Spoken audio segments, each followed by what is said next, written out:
Seeking a second term in office in the face of growing criticism over failing security and corruption. Goodluck Jonathan seeks re-election as president of Nigeria. But how much will his campaign depend on politics, policies and promises? This is Inside Story.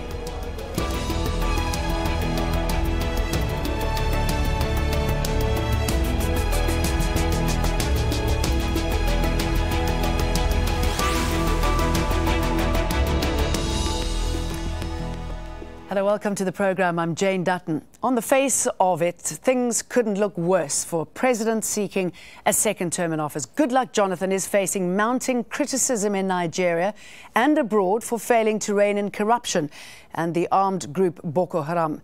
Added to that, there's his failure to secure the release of more than 200 schoolgirls abducted by the armed group. Critics are describing his action, or lack of it, on that point alone as humiliating.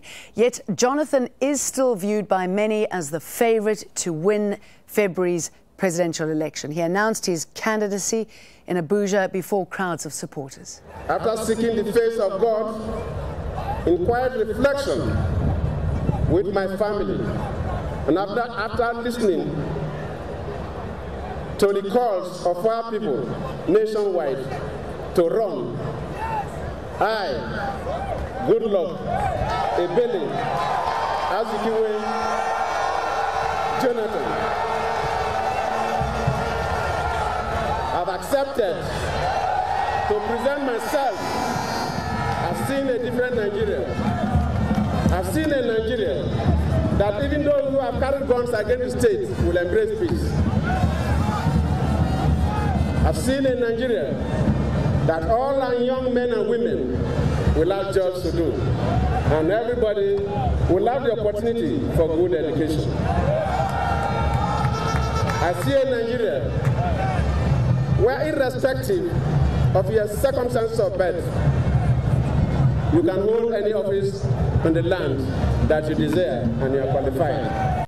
Right, let us now bring in our guests. In Abuja, Clement Nwanko, Executive Director of the Policy and Legal Advocacy Center in Abuja. In Washington, D.C., Ambassador Herman Cohen, former Assistant Secretary of State for African Affairs. And in London, Elizabeth Donnelly, Assistant Head and Research Fellow of the Africa Programme at Chatham House. Welcome to all of you. Let's go straight to the country that we're talking about, Clement Nwanko. I was hardly a surprise that he threw his hat in the ring. Now that the news has sunk in, how's it been digested in all camps?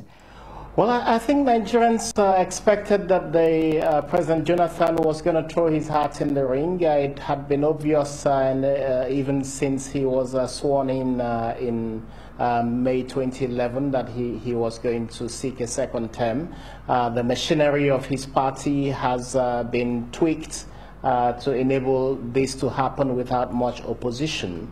But when we talk to Nigerians who have seen Nigeria descend from a height to its very low levels right now, I think there's a lot of worry about what lies ahead for Nigeria with this declaration.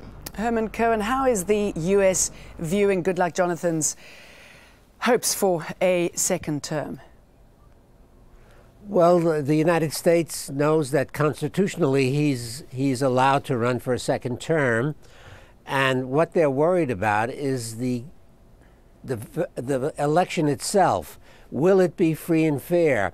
All of the previous elections since 1999, when civilian rule returned, have been deeply flawed.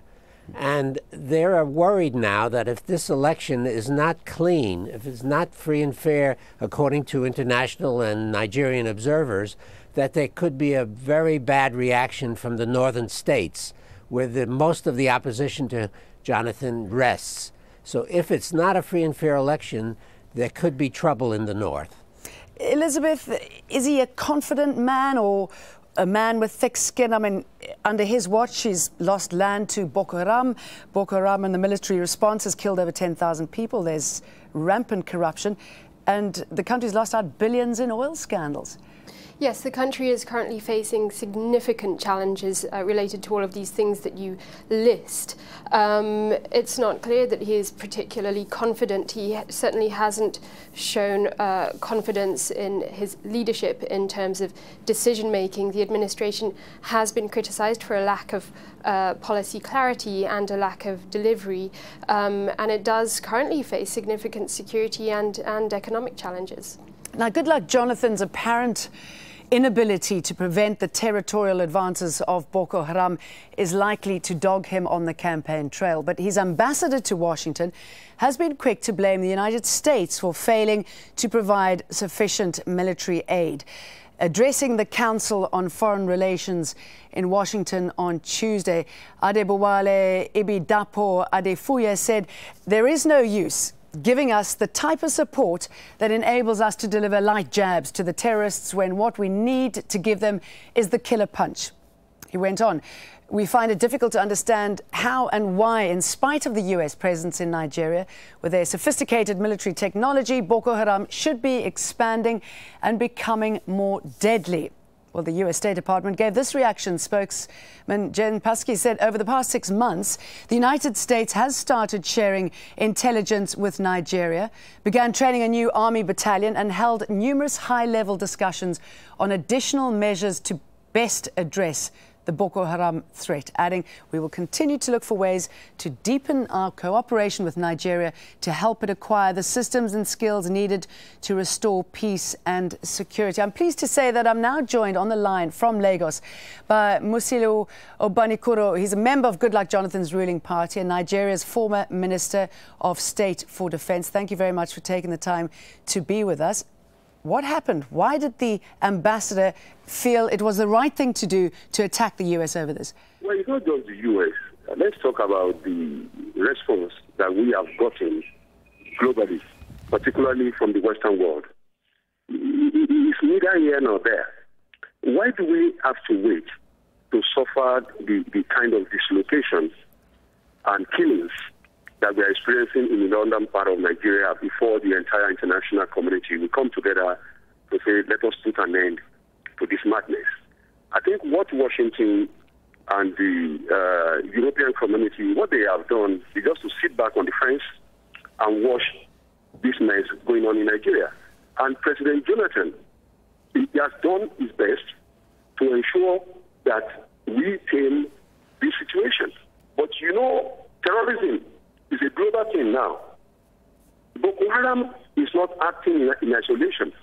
Sorry, I just want to pick up a point that you said, that Nigerians view the US and other countries as sitting there doing nothing, but others would say that the Nigerian government has done very little, that they've allowed this problem to grow, that the military is underfunded and undertrained, running away from Boko Haram when they see them. Well, it is not that they are undertrained. Well, maybe in the last few years, we didn't make the kind of investment that we ought to have made to stop this kind of situation. But we are here now. We are already in the water. We can't be talking about the past. We have to deal with the situation on the ground now. All we are saying is that look at what happened in Mali. It took a lot of killing and dislocation before the European community woke up to come in and assist to drive the terrorists away in Mali. We shouldn't wait for that to happen in Nigeria before the international community comes in and give us the necessary support that is needed to rid our society of this problem. And let me say this. Nigeria is a country of about 170 million population. Imagine a dislocation in this part of the world. It's probably going to cause a major dislocation in the entire West African countries. So it is now that their support should come. Okay, but sorry, can I just jump in here quickly? I know it's not the best line, so I hope you can hear me jumping in here. As you know, the US, including South Africa, has a problem with giving you this kind of military hardware that you need because of the military's human rights abuses. No, you see, that also is not true. Let me tell you. What's not true? The Nigerian military, it's not true that we have a lot of abuses going on being perpetrated by our military. That is not true. You know better that there is nowhere in the world where this kind of situation heavy-handedness here and there. The U.S. Army were also accused of the same thing in Iraq and in Afghanistan. That didn't stop them from prosecuting the war. So are we going to say, because our military has been accused of wrongdoing, we are going to allow this mess to continue unattended to? Like, well, I think there's definitely a concern. Sorry, and can I just bring in Human Rights Watch World Report of 2014 documented indiscriminate arrest, detention, torture, extrajudicial killing of those suspected to be supporters or members of Boko Haram. I mean, that is a real and well-documented concern. Alina, there is nowhere in the world where war is going on that such a situation does not exist. There's nowhere, mention anywhere in history where we've had wars, or any place where war is going on now, as we speak, outside Africa, where this kind of complaint is not coming up. It's all over the world. It goes with the territory. But what we are saying that these things can even be better managed. All right, let's leave it there. MUSILIU OBANIKORO, thank you very much for talking to us. Let me put that to you, Herman Cohen. These allegations that the US is not doing enough to help in the fight against Boko Haram. What do you make of that and the outburst against the US? Oh, the Obama administration is very sensitive, excuse me, to reports from Human Rights Watch, Amnesty International, that of these abuses by the Army. So this prevents them from selling arms or sending arms until this is clarified. And I must say that according to all reports, Boko Haram has more equipment, better morale than the Army. And this is a major change because during the military governments before 1999, the Nigerian army was the most powerful in West Africa. They fought Charles Taylor in Liberia. They liberated Guinea-Bissau from terrorist governments. So it's sad to see that the Army has not received the funding and the support under civilian governments. And I'm not just speaking of the Jonathan government, it's the Obasanjo government as well. Mm-hmm. And this is sad, but the Obama administration is very sensitive to these reports, and until they're clarified, they're not going to sell arms. Clement, is there a feeling in Nigeria that this kind of comment made by your ambassador is justified? I mean, has the US let Nigerians down? I know that there's a lot of anger aimed at the military. People are frightened and horrified when the army drops their arms and runs away in the face of Boko Haram.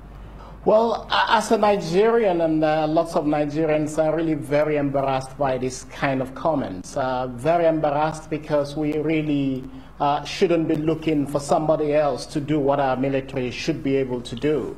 Nigeria has huge budgets for defense. These monies are reported spent. We don't see that translate into better equipment of the Nigerian military. Only a day or two ago, it was reported that local residents in a particular local government where Boko Haram had overrun had organized hunters, and these hunters were able to repel and kill several Boko Haram insurgents. This is what soldiers could not do. Reports we get are of soldiers dropping their arms and running away. The Americans, the British, the Europeans are not going to come here and fight this battle for us. We do have a military, we do have a budget, this budget is spent, we're not seeing this on the field, and for me as a Nigerian, it is very embarrassing to hear comments suggesting that the Americans should come and do what the Nigerian government and the Nigerian military should be doing. I believe that the internationals, the Americans, the Europeans want to see a willing partnership with the Nigerian government. I don't believe that they are getting that partnership from the Nigerian government. I think the big issue of human rights abuse is very important. I think that unless the Nigerian government begins to understand that this is a very important discussion going on about the abuses by the military and by its forces, it will not even begin to understand the issues. Elizabeth, you're nodding away there. If the Nigerian government does not understand that it needs to...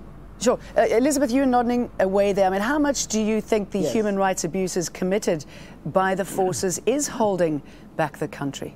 These human rights abuses, they aren't directly holding back the country, but they are having a significant impact on progress against Boko Haram. They are having a significant impact on perceptions of Nigeria and the military. And the reports of these human rights abuses are ongoing. There are currently reported millions of refugees and internally displaced people as a result of this conflict in northeastern Nigeria. And I should imagine, really important. Excuse me, Elizabeth, that this plays into the hands of militants, doesn't it?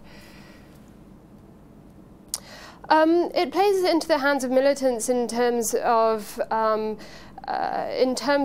trust of Nigerians in their military being very low indeed, and also, as we've heard, in terms of how the international community, how Nigeria's international partners can support Nigeria. And I think at the very least, investigations into these allegations of human rights abuses would be very important, would go some way to addressing some of these concerns. I think currently an entirely defensive position on these allegations is unhelpful. There is not a lot of time to be wasted in dealing with this Boko Haram crisis. They have been making progress. This is not a moment for trading accusations between Nigeria and the international community.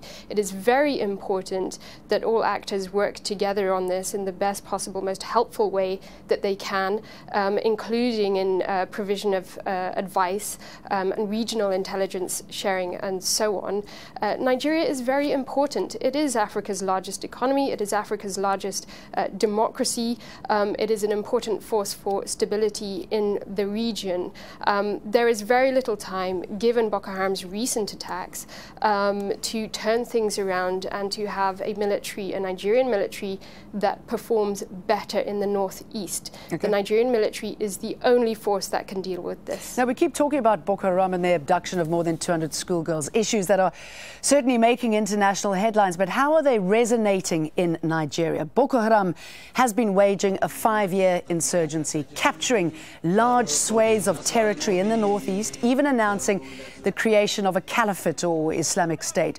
Rights groups say the group is responsible for attacks that have killed at least 5,000 people. Then there's the abduction of those schoolgirls, some 276 of them. Goodluck Jonathan was criticised for being slow to respond when they were seized back in April, culminating in a since discredited announcement of a ceasefire with Boko Haram, under which the government said the girls would be released. On the contrary, Boko Haram denied any such truce, adding that the girls had all converted to Islam and had been married off.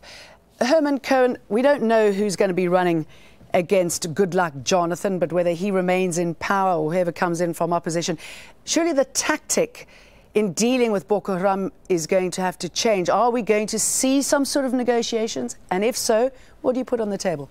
Well, the government announced that there would be a ceasefire, and they seem to be quite confident, but Boko Haram has denied that and has continued to fight. And the government just has to get its act together and make sure that the army is powerful enough, has enough arms, and has enough morale to take care of this problem. The army of Nigeria has been very good in the past, and they should be able to handle this problem. I can't imagine any civilians in the northeast welcoming Boko Haram because they just kill people left and right, and especially Muslim people are getting killed. And not only not welcoming Boko Haram. Imagine the civilians like this. Excuse me, Herman. Excuse me. But you wonder how they'll be able to even vote there in the elections, considering the volatile security situation. They will not be able to vote in most of the northeast states, and but still the election will go ahead. There will be a northern candidate opposing Jonathan, and as I said before, it's absolutely essential that this election be considered free and fair. If it's not considered free and fair, as the past elections have been not considered free and fair, then there'll be major problems in all of the north, and not just the northeast. Yeah, Clement, I didn't have the opportunity to speak to the minister about security in the country. I mean, after the last elections, something like 800 people died, 20,000 or more were displaced. What is being done now to make sure that there is enough security in the country, and how should the shift of power work to make sure that there is enough security? Well, I think, again, it's important that the Nigerian government understands the importance of providing material support and resources for the military to beat back the insurgents. Like the Assistant Secretary of State said, there is huge levels of abuses being perpetrated by the insurgents against Christians and Muslims in the Northeast and indeed across the country. And it's important that the Nigerian government takes decisive steps to beat back Boko Haram. I don't see any discussions about negotiation. There's no conversation about negotiation, and for us as Nigerians, it is puzzling for anybody in government even to talk about negotiation. Okay. What is the negotiation about? About giving Boko Haram or conceding some territory of Nigeria to Boko Haram? No, we want a decisive, powerful, and emphatic military curb of Boko Haram and a return of normalcy to the rest of the country. Okay, and but obviously more importantly, we know that there are Nigerians who have been displaced. Yeah, sorry, Clement. Elizabeth, I want to talk about the leadership and what we're looking forward to in February. We don't know yet who the opposition is going to put up for the job. Anybody tickles your fancy? Anybody you think could challenge Goodluck Jonathan successfully? Well, the main opposition party, the All Progressives Congress, will have their primaries on 2nd of December, and we'll see then who the challenger is to the PDP's candidate, the ruling party's candidate. There are several potentials. General Muhammadu Buhari, who is a former military ruler and has contested elections before, is one of the potentials, but so is former Vice President Atiku Abubakar. So there is some competition within the APC for the candidacy. But time will tell. It is important to remember, of course, with possible instability coming around the February 2015 elections, that the 2011 elections, they were very violent, and the violence was not limited to the Northeast. It occurred over a number of states, and certainly that was not about Boko Haram. That was about deeper frustrations. Herman, I know that Goodluck Jonathan, he even said it in his speech, is concerned about the impression that this violence is having on Nigeria and what he's going to do to change it. How successful has he been in other areas, the economy, for example, in his first term? And what successes does he take with him if he does indeed get re-elected into his second term? Well, he has taken some very important initiatives, such as privatizing the electric power industry, the distribution, the transmission, and the generation. It hasn't really gotten off to a good start because there's a shortage of gas. But he's really, from the economic point of view, has done some good things. The commercial agricultural has expanded. Coffee, cocoa, cassava, all this is expanding, and all this is good for the economy. But I think the Boko Haram problem has really made all of this not visible, because most people are worried about that more than anything else. And Clement, your thoughts? Well, I agree that there's been some significant changes in terms of privatization of the energy sector, but of course Nigerians continue to wallow in darkness because none of this has resulted into meaningful progress. A big question, of course, is the issue of corruption that has reached unprecedented discussion, and a lot of Nigerians are worried that the levels of corruption today has never been seen in this country before. Certainly, the fall in oil prices also means that it's going to have economic repercussions even in the shortest possible time. And for a lot of Nigerians, going into the elections with oil prices down, which is the main revenue source, means that a lot of economic questions are going to arise. Well, being the biggest economy in Africa, it's certainly a country that we're going to be keeping an eye on as it heads to the February elections in 2015. Thank you very much to my guests for talking to us on Inside Story. Clement Nwankwo in Abuja, Ambassador Herman Cohen in Washington, D.C., and Elizabeth Donnelly in London. And also MUSILIU OBANIKORO, Nigeria's former Minister of State for Defence, who joined us a little earlier on the phone. And of course, do feel free to add your voice to this discussion. You can leave your comments at facebook.com/AJ Inside Story. We're also on Twitter. Our handle is at AJ Inside Story and mine at Jane Dutton. Thank you very much for watching. Bye-bye.